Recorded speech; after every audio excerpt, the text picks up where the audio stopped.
भी आपको चिलचिलाती हुई धूप में लिटा दिया जाता और आपके सीने पे वजनी पत्थर रख दिया जाता, आपकी जुबान बाहर निकल आती थी, लेकिन आप अहद अहद का नारा लगाते थे। उमैया बिन खलफ मक्के के शरीर लड़कों को आपके गले में रस्सी का फंदा डाल के दे देता, वो लड़के आपको मक्के के पहाड़ियों में लिए फिरते थे, आपकी गर्दन पे रस्सी का निशान पड़ जाता था। कितनी परेशानियां उठाई हजरते बिलाले हबशी ने। इसी इस्लाम की खातिर हजरते खुबैब को सूली पे चढ़ाया गया, इसी इस्लाम की खातिर हजरते खब्बाब को जलती हुई आग के शोलों पे लिटा दिया गया, इसी इस्लाम की खातिर हजरते अम्मार इब्ने यासिर को जलती हुई आग के शोलों में डाल दिया गया। मेरे आका हुजूर सल्लल्लाहु अलैहि वसल्लम उधर से गुजर के जा रहे थे, हजरते अम्मार की नजर पड़ी तो पुकार उठे, या रसूल अल्लाह उन्जुर हालना, या रसूल अल्लाह मेरा हाल देखिए। तो आका के दस्ते मुबारक दुआ के लिए उठ गए, या नारो कुनी बर्दों व सलामन अला अम्मार कमा कुंते अला इब्राहिम, ए आग तू मेरे अम्मार पे ऐसी ही ठंडी और सलामती वाली हो जा जैसी हजरते इब्राहिम पे ठंडी और सलामती वाली बन गई थी। कितनी परेशानियां उठाई पैगंबर इस्लाम के सहाबा ने इस इस्लाम की खातिर, और खुद मेरे आका ने कितनी परेशानियों का सामना किया है। तारीख का वो बाब आपकी निगाहों के सामने रख दिया जाए तो आपकी आंखों में आंसू आ जाएंगे कि जब मेरे आका तबलीग के इरादे से अपने हुजरे से बाहर तशरीफ लाए तो नबी के रास्ते में कांटे बिछा दिए गए, और ऐसे ऐसे नुकीले कांटे, अल्लाह अकबर। मेरे आका हुजूर सल्लल्लाहु ताला अलैहि वसल्लम ने ये नहीं फरमाया, लोगो मैं तुम्हारे रास्ते में फूल बिछा रहा हूं और तुम मेरे रास्ते में कांटे बिछा रहे हो। पैगंबरे इस्लाम ने फरमाया, तुम कितने भी रास्ते में मेरे कांटे बिछाते रहो, मैं तुम्हारे रास्ते में फूल बिछाता रहूंगा। मेरे आका बाहर तशरीफ लाए, एक जालिम ने ऐसा पत्थर का निशाना बांध के मारा कि नबी की मुकद्दस पेशानी पे आकर के लगा। वो नबी की मुकद्दस पेशानी जिसके बारे में मेरा इमाम कहता है, जिसके माथे शफाअत का सेहरा रहा, उस जबीने सआदत पे लाखों सलाम। हुजरा मुबारका में तशरीफ लाए, खून निकल रहा है। हजरते खदीजतुल कुबरा ने देखा, रोने लगी, चादर को पानी में भिगो करके पेशानी मुबारक से खून के असर को दूर किया। आज की कोई औरत होती तो कह देती, आपको क्या पड़ी है पेशानी लहू लुहान कराने की, ये कौम जहन्नम में जाना चाहती है तो जाने दीजिए। वो उम्मुल मोमिनीन है, तमाम मोमिनों की माँ है, उनका एहसान है तमाम मोमिनों पर। अर्ज करती है, या रसूल अल्लाह, अल्लाह आपकी मेहनतों को जाय नहीं फरमाएगा, या रसूल अल्लाह, अल्लाह आपकी मेहनतों को जाय नहीं फरमाएगा। कितनी परेशानियां उठाई मेरे आका ने। आका हरम शरीफ में है, एक जालिम ने चादर का फंदा नबी की मुकद्दस गर्दन में डाल दिया, चादर के फंदे का निशान पड़ गया मेरे आका की मुकद्दस गर्दन पर। आका नमाज पढ़ रहे हैं हरम शरीफ में, जालिम ने ऊंट की ओजड़ी ला करके नबी की पुश्ते मुबारक पे रख दी। आका ताइफ के मैदान में पहुंचे तो ताइफ के लड़कों ने वहां पत्थरों की बारिश कर दी। आका का जिस्म लहू लुहान हो गया, आपकी नादैन शरीफ खून से भर गई। मेरे आका एक बाग के अंदर तशरीफ ले गए, एक फरिश्ते ने कहा, आका मुझे इजाजत दे दो, मेरी हुकूमत हवाओं पर है, आंधियों पर है, तूफानों पर है। मेरे आका ने फरमाया नहीं। एक फरिश्ते ने कहा, आका मुझे इजाजत दे दो, मेरी हुकूमत बारिश पर है, मेरी हुकूमत समंदरों पे है। मेरे आका हुजूर सल्लल्लाहु अलैहि वसल्लम की बारगाह में हजरत जिब्राइल ने अर्ज किया, आका मुझे इजाजत दे दो, ये ताइफ दो पहाड़ों के बीच में बस्ती आबाद है, पहाड़ मिला देता हूँ, यही पिस के मर जाएंगे। मेरे आका ने फरमाया, लोगों मैं इस दुनिया में कहरो गजब बनकर नहीं आया हूँ, मैं तो रहमतुल लिल आलमीन बन के तशरीफ लाया हूँ, मैं तो सारे जहान के लिए रहमत बन के तशरीफ लाया हूँ। वो हर आलम की रहमत है, किसी आलम में रह जाते, ये उनकी मेहरबानी है कि ये आलम पसंद आया। कितनी परेशानियां उठाई मेरे आका ने इस इस्लाम की खातिर। सन हिजरी 8 में मक्के को फतह किया मेरे आका ने। 10,000 सहाबा का लश्कर लेकर मेरे आका मक्के में दाखिल हुए, तमाम डरे सहमे बैठे हैं। सैफुल्लाह खालिद इब्ने वलीद ने फरमाया, अल यौम यौमुल मलहमा, आज का दिन बदला लेने का दिन है, आज का दिन खूरेजी करने का दिन है। आका फरमाते हैं, ओ सैफुल्लाह खालिद इब्ने वलीद, ये ना कहो अल यौम यौमुल मलहमा, ये कहो अल यौम यौमुल मरहमा, आज का दिन रहम करने का दिन है, आज का दिन तो माफ करने का दिन है। मेरे आका ने फरमाया, तुम मेरे बारे में क्या सोचते हो? सब ने एक जुबान होकर कहा, आप करीम इब्ने करीम हैं, आप सखी इब्ने सखी हैं। मेरे आका फरमाते हैं, आज मैं तुम सबसे वही कहूंगा जो मेरे भाई यूसुफ ने अपने भाइयों से कहा था, ला तसरीबा अलैकुमुल यौम, आज तुमसे कोई बदला नहीं लिया जाएगा, तुम सब के सब आजाद कर दिए गए हो, तुम सब के सब आजाद कर दिए गए हो। आला हजरत की नजर पड़ी बरेली से पुकार के कहते हैं, ये वही हैं जो बख्श देते हैं, ये वही हैं जो बख्श देते हैं। कौन इन जुर्मों पे सजा ना करे और दिल को उनसे खुदा जुदा ना करे, बेकसी लूट ले खुदा ना करे। कितनी परेशानियां उठाई मेरे आका हुजूर सल्लल्लाहु ताला अलैहि वसल्लम के घर में। 2-2 महीने हो जाते थे, चूल्हा नहीं जलता था। कैसा दौर था, अल्लाह अकबर। इस इस्लाम नारे तकबीर, नारे रिसालत, हजरत अल्लामा फुरकान मंजरी साहब कुल्ला, जिक्र इमाम हुसैन। कितनी परेशानियां उठाई मेरे आका ने। उस दौर को देखो, जब हजरत आयशा सिद्दीका से किसी ने पूछा था, अम्मी जान चराग में तेल जलाने के लिए कहां से आता था, तो हजरत आयशा कहती हैं, अगर उस वक्त हमारे घर में तेल होता तो हम चराग में नहीं डालते, उसको पी जाते। वो दौर भी गुजरा है। इससे ये मत समझ लेना कि मेरे आका हुजूर सल्लल्लाहु अलैहि वसल्लम के घर में कुछ था नहीं। अरे आला हजरत फरमाते, मालिक कौनैन है वो पास कुछ रखते नहीं, दो जहां की नेमतें हैं उनके खाली हाथ में, वो खुदा खुदा का यही है डर, नहीं और कोई मफर मकर, जो वहां से हो यही आके हो, जो यहाँ नहीं तो वहां नहीं।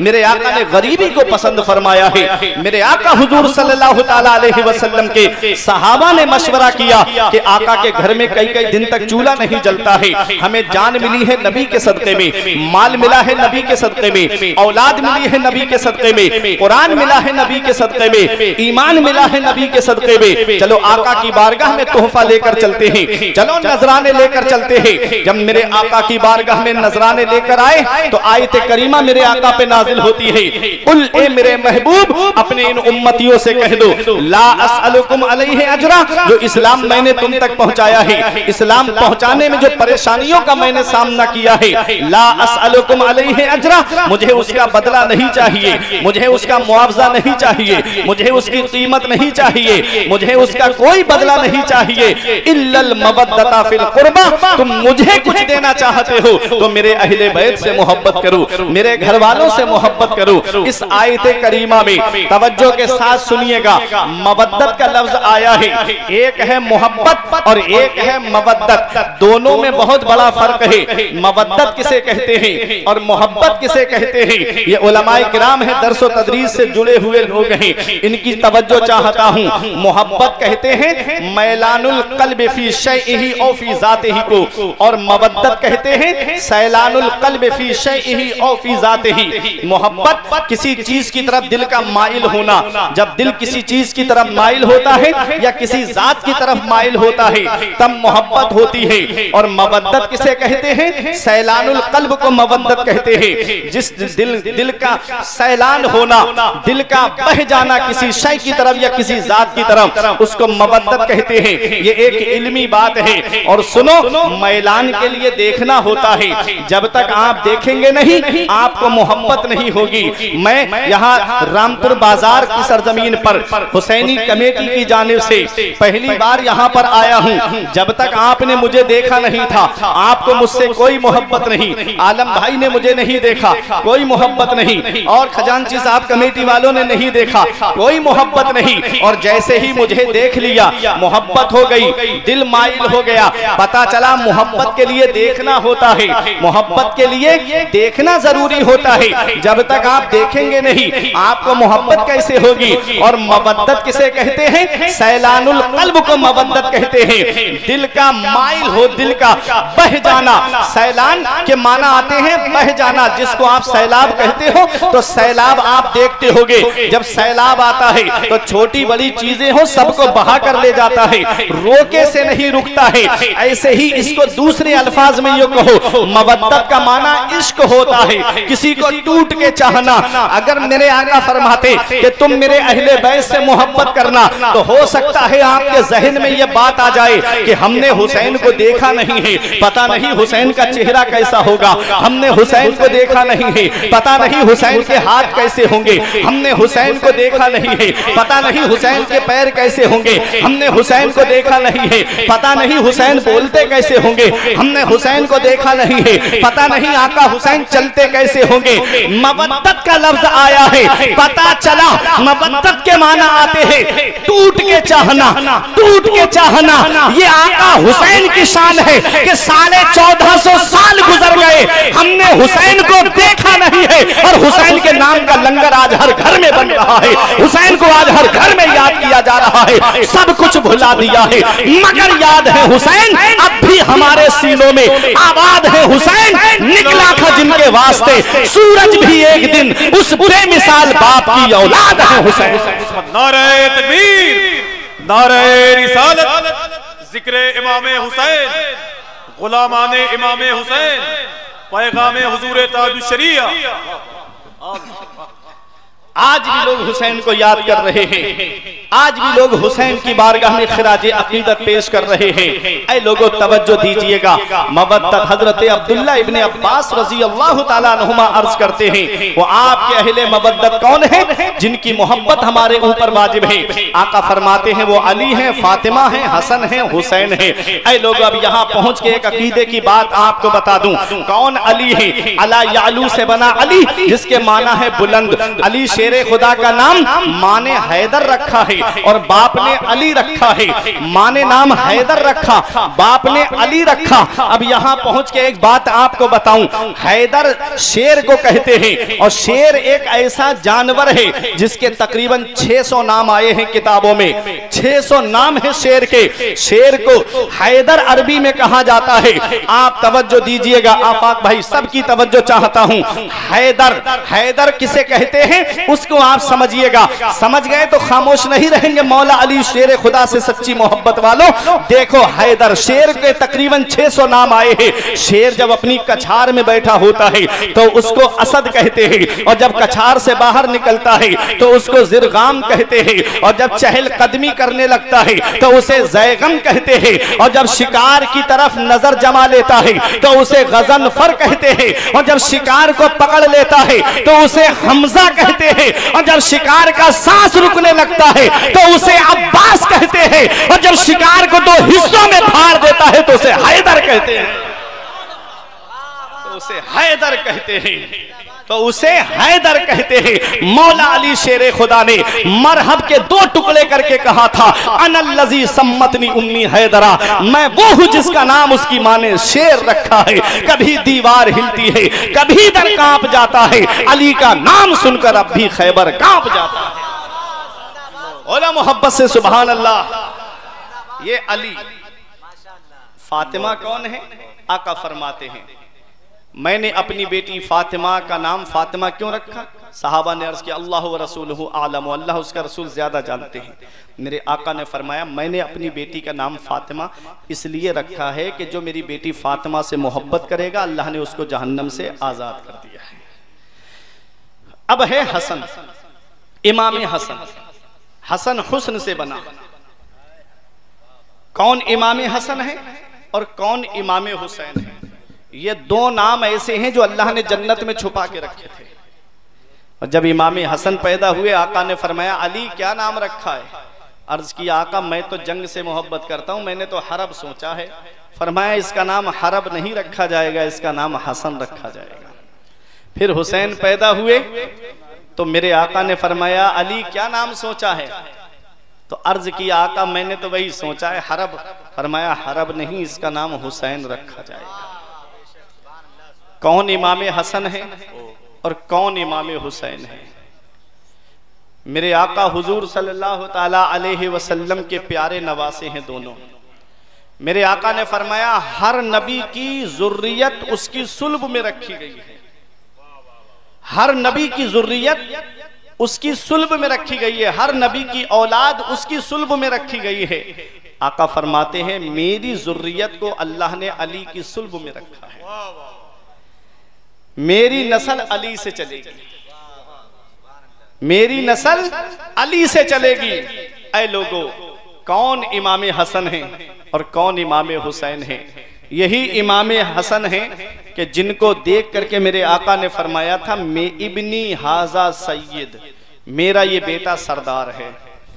अल्लाह तबारक व तआला इसकी वजह से दो मुसलमानों के बड़े गिरोह में सुलह कराएगा। और वो दो गिरोह कौन से थे? हजरत अमीर मुआविया का था और हजरत इमाम हसन का था। कि इमाम हसन ने खिलाफत हजरत अमीर मुआविया को दे दी और अपने आप जो है खिलाफत से दस्तबरदार हो गए। कुछ शराइत रखे गए थे, वो शराइत तय पाए। यहां से ये पता चलता है कि मेरे आका ने फरमाया था कि मेरा ये बेटा सैयद है और दो मुसलमानों के गिरोह में सुलह कराएगा। तो इस हदीस से पता चला कि हजरत अमीर मुआविया भी मुसलमान और सहाबी हैं और उनके साथ में जो लश्कर था वो भी मुसलमानों का लश्कर था। अब वो लोग जरा सोचे जो इमाम हसन का जिक्र नहीं करते हैं। राफजियों की मजलिसों में आप जाएंगे तो सिर्फ इमाम हुसैन का जिक्र मिलेगा, इमाम हसन का नहीं मिलेगा। हम अल्हम्दुलिल्लाह अहले सुन्नत वल जमात हैं, हम इमाम हसन को भी मानते हैं और इमाम हुसैन को भी मानते हैं। वो इसलिए उनका जिक्र नहीं करते क्योंकि हजरत अमीर मुआविया के हाथों पे उन्होंने सुलह की थी। एक अकीदे की बात आप सुनिएगा, मेरे नबी ने क्या फरमाया था कि मेरे सारे सिताबा असहाबी कन नुजूम बिअय्यिहिम इक्तदैतुम इहतदैतुम, मेरे सारे सहाबा सितारों की मिसल हैं। एक की भी पैरवी करोगे रास्ता पा जाओगे, एक की भी पैरवी करोगे हिदायत पा जाओगे। एक जगह आका फरमाते अल्लाह अल्लाह असहाबी, मेरे सहाबा के बारे में मैं तुमको अल्लाह की पनाह देता हूँ। खबरदार खबरदार, मेरे सहाबा का जब जिक्र करो तो उनका भलाई से जिक्र करना, उनका भलाई के साथ में जिक्र करना। ये पैगंबर इस्लाम फरमा रहे हैं। मेरे आका हुजूर सल्लल्लाहु अलैहि वसल्लम ने फरमाया है कि अल्लाह ताला ने मुझे चुन लिया है और मेरे लिए मेरे सहाबा को चुन लिया है। अंसार और मुहाजिरीन मेरे सहाबा को चुन लिया है और मेरे सहाबा में मेरे ससुराल वालों को चुन लिया है। ये पैगंबर इस्लाम की हदीस पाक है। इससे हमें क्या पता चला कि नबी के जितने सहाबी हैं वो सब जन्नती हैं, नबी के जितने सहाबा हैं वो सब हक पर हैं। ऐ लोगों अब तवज्जो दीजिएगा, सोशल मीडिया पे जाकर के आप हर एक की तकरीर को सुनकर के ये मत समझ लेना कि ये सही बोल रहा है। हर दाढ़ी टोपी वाला मौलाना हो जरूरी नहीं होता है। कुछ लोग हैं कि जो कुर्ता पैजामा पहन के ऊंची टोपी लगा करके मस्जिद में आ जाएं तो लगता है कि बहुत बड़े अल्लामा हैं और जब उनसे कहा जाए तकबीर पढ़ो तो तकबीर पढ़ना तक नहीं आती है। ऐसे लोग भी आपको मिलेंगे। तो जरूरी नहीं है हर दाढ़ी टोपी वाला मौलाना हो। इसलिए सोशल मीडिया पे तकरीर जरा सोच समझ के सुना करो। हर यूट्यूब पे आने वाला मौलाना हो जरूरी नहीं है। क्या पता यहूदियों का एजेंट बैठा हो, क्या पता ईसाइयों का एजेंट बैठा हो, क्या पता उनका खरीदा हुआ कोई हिंदुस्तान ही का एजेंट बैठा हो जो आपके ईमान और अकीदे को लूटने की कोशिश करे। देखो एक हदीस में आपको सुनाता हूँ, पैगंबर इस्लाम फरमाते हैं अना मदीनतुल इल्मी व अलीयुन बाबुहा, मैं इल्म का शहर हूँ और अली उसका दरवाजा है। इस हदीस को आप बहुत सुनते हो, मैं इल्म का शहर हूँ और अली उसका दरवाजा है। आप दरवाजा ऐसे ही खड़ा कर सकते हैं कहीं पर? आप बताओ क्या दरवाजा रुक सकता है ऐसे ही? कोई दीवार ना हो, कोई छत ना हो, कोई बुनियाद ना हो, क्या उसमें दरवाजा लग सकता है? नहीं लगेगा, दरवाजा रुकेगा ही नहीं, गिर जाएगा। अब आप तवज्जो दीजिएगा, पूरा मफहूम क्या है? देखो बगैर बुनियाद के दीवार खड़ी नहीं होती है। जब तक आप बुनियाद नहीं लगाएंगे तब तक दीवार खड़ी नहीं होगी और दीवार लगने के बाद में जब तक आप छत नहीं डालेंगे। समझाने के तौर पे मैं आपको बता दूं, पहले के जो नवाब होते थे, पहले के जो राजा होते थे, वो शहर के चारों तरफ एक दीवार बनवाते थे ताकि हमारा शहर की हिफाजत हो सके, हमारा शहर दुश्मनों से महफूज हो सके। चारों तरफ वो दीवार बनवाते थे और एक दरवाजा सामने लगाते थे आने के लिए, एक दरवाजा पीछे लगाते थे जाने के लिए। ये शहर का दरवाजा होता था। अब मुझे बताओ, मैं आपसे पूछना चाहता हूं, क्या दरवाजा बगैर बुनियाद के लग जाएगा? नहीं लगेगा। तो बुनियाद का होना जरूरी है। अब बुनियाद के ऊपर अब दरवाजा अब भी नहीं लगेगा, अब दीवारों का खड़ा होना जरूरी है। अब दीवारें खड़ी हो गई तो हो सकता है दुश्मन दीवार कूद के आ जाए, इसलिए छत का होना भी जरूरी है। और जब छत लग जाएगी, बुनियाद हो गई, दीवारें खड़ी हो गई, छत पड़ गई, तो बाद में दरवाजा लगता है कि नहीं लगता है? आदमी पहले ही दरवाजा खड़ा नहीं कर देता जब मकान बनवाता है, बाद में दरवाजा खड़ा करता है। बाद में दरवाजा लगता है। तो अब आप सुनते हुए चलिएगा, मेरे आका फरमाते हैं मैं इल्म का शहर हूं और अली उसका दरवाजा है। एक हदीस में आता है अबू बकरिन असासुहा, अबू बकर उसकी बुनियाद है, उमर उसकी दीवार है, उस्मानो सक़्फ़ुहा, उस्मान उसकी छत है, अलीयुन बाबुहा, मौला अली उसका दरवाजा, मौला अली उसका दरवाजा है। आला हजरत पुकार उठे, अहले सुन्नत का है बेड़ा पार, असहाबे रसूल नज्म है और नाव है, इतरत रसूलुल्लाह, नज्म है और नाव है, इतरत रसूलुल्लाह की। ऐ मेरे अजीजों, अब आप तवज्जो के साथ सुनिएगा, यही इमाम हसन हैं जिन्होंने खिलाफत हजरत अमीर मुआविया को दे दी। इमाम हसन को कई मरतबा जहर दिया गया, तकरीबन 5 मरतबा जहर दिया गया था। और इमाम हसन नबी के रोजे पे आते और कहते या जद्दा, ए मेरे नाना, ए मेरे नाना, देखो आपके उम्मतियों ने मुझको जहर दिया है। मदीने वाले मुस्तफ़ा के रोज़ा मुबारक की खाक को अपने मुंह पे लगाते, शिफा मिल जाती। अल्लामा हसन ने कहा था न हो आराम जिस बीमार को सारे जमाने से, उठा ले जाए थोड़ी खाक उनके आस्ताने से। आखिर में इमाम हसन को जहर दिया गया, हीरे की कनी पीस करके दी गई। इमाम हसन को जब जहर दिया गया तो आपको कै आई, उल्टी आई। इमाम हुसैन वहां मौजूद थे, इमाम हसन को अपनी गोद में ले लिया। भाई को भाई से बड़ी मोहब्बत होती है, भाई को भाई से बड़ा प्यार होता है। इमाम हसन की कै के जरिए जो है जिगर टुकड़े टुकड़े होकर के आ रहा है। इमाम हसन से इमाम हुसैन ने पूछा भाई आपको जहर किसने दिया है? तो इमाम हसन फरमाते हैं भाई जिस पर मेरा शक है अगर वही है तो उसको सजा मेरा रब देगा, और अगर वो नहीं है तो मैं नहीं चाहता कि कोई मुसलमान मेरी वजह से आजमाइश में मुब्तला हो जाए। नाम नहीं बताया इमाम हसन ने। ये बाज के मौरखीन को कहां से पता चल गया कि उनकी बीबी ने जहर दिया था? सोचने वाली बात है, जिनको जहर दिया गया उन्होंने नाम नहीं बताया। ये बाद वाले तारीखें लिखने वाले कहते हैं उनकी बीबी ने उनको जहर दिया था, इमाम हसन ने नाम नहीं बताया था। हजरत ज़ैनब भी आंखों के सामने खड़ी हैं, इमाम हुसैन भी निगाहों के सामने है। अल्लाह अकबर। इमाम हसन का जब विसाल हुआ था आपको शहादत सिर्री का मकाम मिला था, और जब आपका जनाजा चला था तो आपके जनाजे पे तीरों की बारिश की गई थी। हजरत ज़ैनब ने कहा था मेरे भाई को 2 मरतबा कफन दिया गया। अल्लाह अकबर। पूरे जिस्म पर आपके तीर लगे थे, और मरवान जैसा जालिम इमाम हसन के जनाजे को कांधा देते वक्त आप रो रहा था और सिसकियां बांध के रो रहा था। इमाम हुसैन ने कहा पूरी जिंदगी तूने मेरे भाई को सताया और आज उनके जनाजे पे रो रहा है, आंसू बहा रहा है।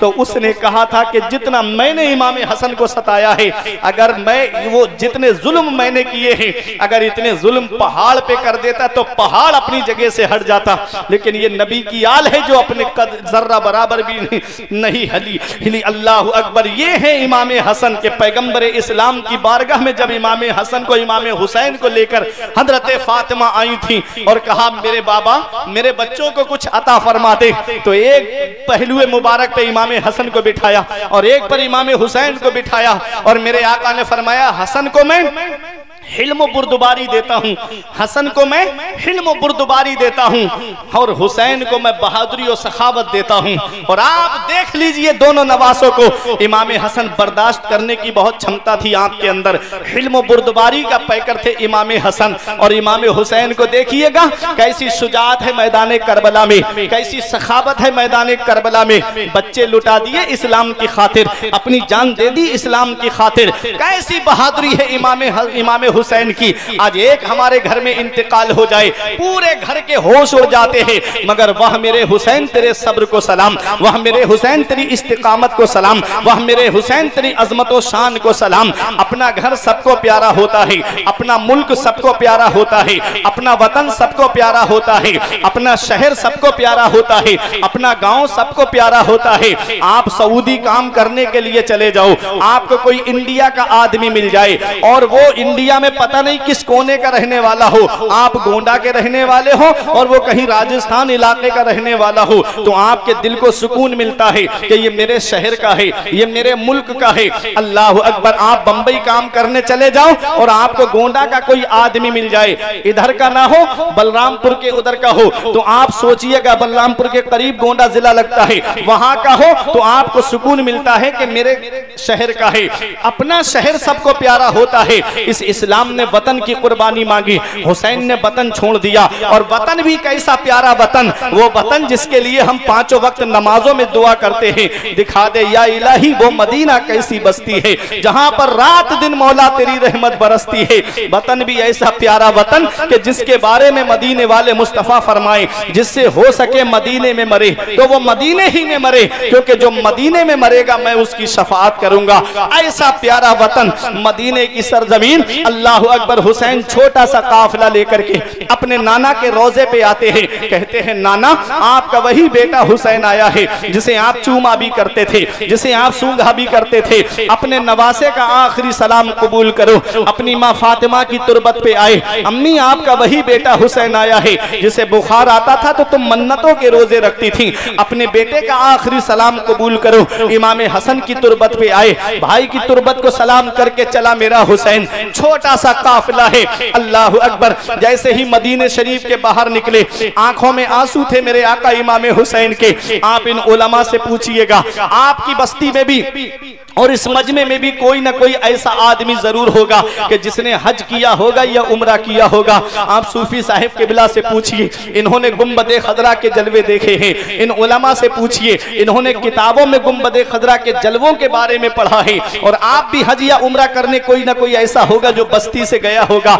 आप उनका हाथ अपने हाथ में लेकर के पूछिए, सूफी साहिब किबला से आप पूछिए, ये आपको बताएंगे कि जब तक हाजी मक्के में रहता है घर वालों की भी याद आती है, प्रॉपर्टी की भी याद आती है, और जैसे ही मदीने शरीफ में आता है एक बार गुंबदे खजरा पे नजर पड़ती है, आंखों से आंसुओं का सैलाब जारी हो जाता है। ये वही रोजा है जिसके लिए मैं पांचों वक्त नमाजों में दुआ करता था, दिखा दे या इलाही वो मदीना कैसी बस्ती है जहां पर रात दिन मौला तेरी रहमत बरसती है।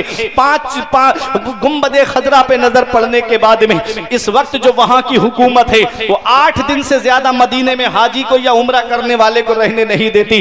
8 दिन कब गुजर जाते हैं पता भी नहीं चलता, 8 दिन कब निकल जाते हैं उसे एहसास भी नहीं होता।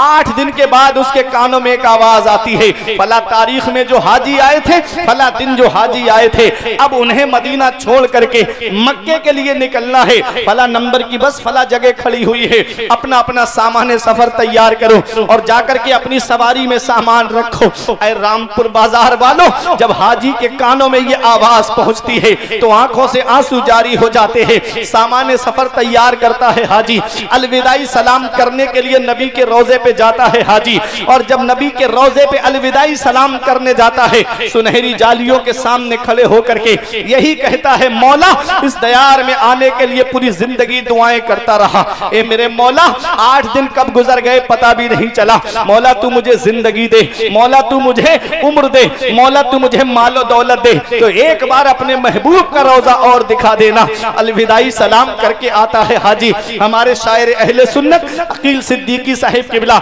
अभी जल्दी ही में उम्रा करके आए हैं। जब भी मोबाइल पे गुंबदे खदरा का नक्शा देखते हैं बोसा देने लगते हैं। कहीं पर गुंबदे खदरा का नक्शा नजर आ जाए आंखों में वही जलवे समाने लगते हैं। ऐ लोगों, ये हाजी है 8 दिन मदीने में रहने वाला हाजी है, ये उम्रा करने वाला है 8 दिन मदीने में रहा है। इसका घर मदीने में नहीं, इसकी प्रॉपर्टी मदीने में नहीं, इसका सरमाया मदीने में नहीं, सिर्फ नबी के रोजे का दीदार करने गया है। तब मोहब्बत का ये आलम है कि मदीना छूट रहा है, आंखों से आंसू जारी हो जाते हैं। गुंबदे खदरा छूट रहा है, आंखों से आंसुओं का सैलाब जारी हो जाता है। नबी के रोजे से अलविदाई सलाम करके अपनी सवारी की तरफ आता है। आप इन उलमा से पूछिए, सूफी साहब से पूछिए, अकील सिद्दीकी साहब से पूछिए, मुड़ मुड़ के देखता है हाजी गुंबदे खदरा की तरफ, मुड़ मुड़ के देखता है नबी के रोजे की तरफ, अपनी सवारी में बैठता है। घंटों बस में बैठ करके आंखों से आंसू निकलते हैं, फ्लाइट में बैठता है आंखों से आंसू रोके नहीं रुकते। ये मदीने की जुदाई, ये मदीने से रुखसती है कि जब मदीने से हाजी रुखसत होता है तो आंखों से आंसू रोके रोके नहीं रुकते। एक शायर ने कहा था, तैबा से लौटना किसी आशिक से पूछिए, तैबा से लौटना किसी आशिक से पूछिए, ऐसा लगा कि रूह बदन से निकल गई। अल्लामा हसन कहते हैं, जी के मर मर के जीते हैं जो जाते हैं मदीना ए हसन, मर के जीते हैं जो जाते हैं मदीना ए हसन, और जी के मरते हैं जो आते हैं मदीना छोड़कर। अल्लाह अकबर, वो मदीने के जलवे हैं। 8 दिन मदीने में रहने वाला हाजी जब मदीना छोड़े तो आंखों से आंसू रोके नहीं रुके। 8 दिन मदीने में रहने वाला हाजी जब गुंबदे खदरा से रुखसत हो तो आंखों से आंसुओं का सैलाब जारी हो जाए। तो ऐ रामपुर बाजार वालों, ये 8 दिन मदीने में रहने वाला हाजी है, ये मदीना छोड़ रहा है तो आंखों से आंसू जारी है। तो वो हुसैन जिसने बचपन मदीने में गुजारा, वो हुसैन जिसने जवानी मदीने में गुजारी, वो हुसैन जिसने 56 साल की उम्र मदीने में गुजारी, जब मदीने शरीफ में फजर भी मस्जिद नबवी में पढ़ता रहा, जोहर भी मस्जिद नबवी में पढ़ता रहा, असर भी मस्जिद नबवी में पढ़ता रहा, मगरिब और इशा भी मस्जिद नबवी में पढ़ता रहा। अल्लाह अकबर, 8 दिन मदीने में रहने वाला हाजी जब मदीना छोड़े तो आंखों से आंसू रोके नहीं रुके। हुसैन ने तो 56 साल की उम्र मदीने में गुजारी है, नाना का रोजा छूट रहा है, कैसी बीतती होगी आका हुसैन के दिल पर। माँ की तुरबत छूट रही है, कैसी बीतती होगी आका हुसैन के दिल पर। भाई की तुरबत छूट रही है, कैसा लग रहा होगा मेरे आका इमाम हुसैन को। हुसैन मदीने शरीफ से बाहर निकले, मुड़ मुड़ के देख रहे थे नाना के रोजे की तरफ। हजरत ज़ैनब ने कहा, भाई क्या देख रहे हो? तो मेरे हुसैन फरमाते हैं, ऐ मेरी बहन ज़ैनब, जिसे दुनिया में कहीं चैन नहीं मिलता, जिसे दुनिया में कहीं सुकून नहीं मिलता, जिसे दुनिया में कहीं आराम नहीं मिलता, जिसे दुनिया में कहीं राहत नहीं मिलती, उसे चैन हमारे नाना के मदीने में मिलता है, उसे सुकून हमारे नाना के मदीने में मिलता है, उसे आराम हमारे नाना के मदीने में मिलता है। आज वही मदीना हुसैन से छूट रहा है, वो मदीना जिसके बारे में आला हजरत कहते हैं, तैबा में मर के ठंडे चले जाओ आंखें बंद, सीधी सड़क ये शहर शफाअत नगर की है। वो मदीना हुसैन से छूट रहा है जिसके बारे में मुफ्ती आजम कहते हैं, पयाम लेके जो आई सबा मदीने से, मरीजे इश्क की लाई दवा मदीने से, तमाम शाहो गदा पल रहे हैं जिस दर से, मिली जहान को रोजी सदा मदीने से। वो मदीना हुसैन से छूट रहा है जिसके बारे में अल्लामा हसन ने कहा था, अजब रंग पर है बहारे मदीना कि सब जन्नतें हैं निसारे मदीना,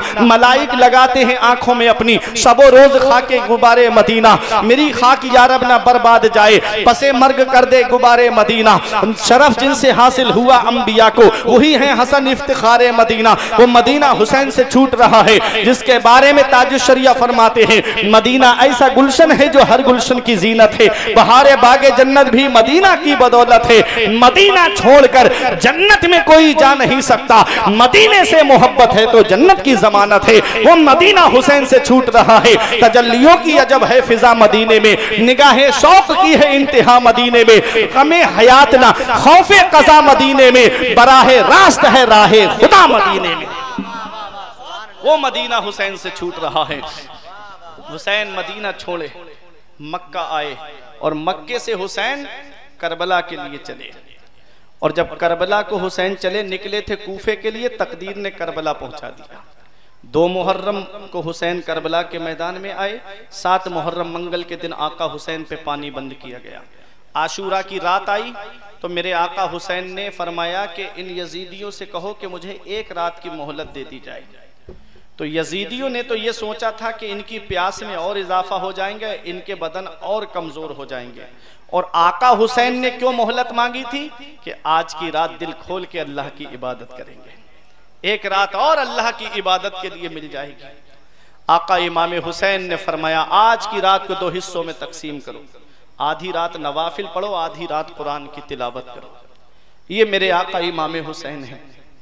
पहले इमाम हुसैन ने जंग की शुरुआत नहीं की थी, अमर इब्ने साद ने सबसे पहला तीर चलाया था इमाम हुसैन की तरफ और कहा, लोगों यजीद के दरबार में गवाही देना, पहला तीर मैंने चलाया है। वहीं से क़ज़ा व क़द्र के मालिक ने कहा, बदबख्त एक तू है कि तूने हुसैन पर तीर चलाया, एक तेरा जन्नती बाप था जो रसूल पे हर आने वाला तीर अपने सीने पे रोक रहा था। क्या इनकलाबात है जमाने के। बाप हैं हजरत साद इब्ने अबी वक्कास। जब जंगे उहुद में तीर आ रहे थे, हजरत साद अपना सीना हुजूर के सामने किए हुए थे और तीर चलाने में बहुत माहिर थे। मेरे आका फरमाते हैं, इरमे या साद फिदा का अबी व उम्मी, ए साद तीर चलाओ तुझ पर मेरे माँ बाप कुर्बान हो जाएं। आज उन्हीं का बेटा इमाम हुसैन की तरफ तीर चला रहा है। हुसैन के गुलाम आगे बढ़े, गुलामों ने जामे शहादत नोश किया, दोस्तों ने जामे शहादत नोश किया। फिर इमाम हुसैन के घर वालों का नंबर आया, 71 लोगों ने जामे शहादत नोश कर लिया है। तारीख शहादत आपने सुनी होगी, लेकिन आओ मैं करबला के मैदान से क्या पैगाम मिलता है, क्या सबक मिलता है, वो आपको देना चाहता हूँ। इमाम हुसैन अपने खेमे के अंदर तशरीफ लाए तो क्या देखा, हजरत ज़ैनब कुरान की तिलावत कर रही हैं। ऐसे आलम में कुरान पढ़ा जा रहा है रामपुर बाजार वालों, जहां बच्चों के जिस्म निगाहों के सामने, भतीजों के जिस्म निगाहों के सामने, भाइयों के कटे हुए बाजू और सर निगाहों के सामने, खुद भी पता है कि मेरा भाई भी मैदान करबला में शहीद हो जाएगा।